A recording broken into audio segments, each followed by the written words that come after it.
Horizon news HD खबर शामिल करते हैं तबलीगी मरकज रायवंड से। रायवंड सालाना आलमी तबलीगी इज्तिमा 2021 हिस्सा अव्वल 4 नवंबर 2021 असर की नमाज से 8 नवंबर 2021 की सुबह तक बराए हल्का नंबर 3, 5, 8, 12, 13 लकी मुरव्वत बन्नू कर्क दीर बाजोड़ तेमरगिरा चित्राल पिंडी जेहलम अटक तलागंज चकवाल सरगोदा खुशाब भक्कर मियांवाली कश्मीर सूबा सिंध इलावा Karachi.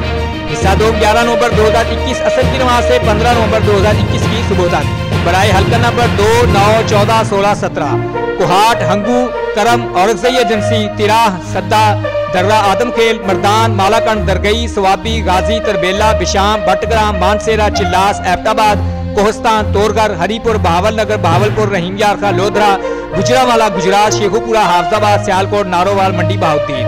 Report Abdushakoor divisional bureau chief Bahawalpur horizon news.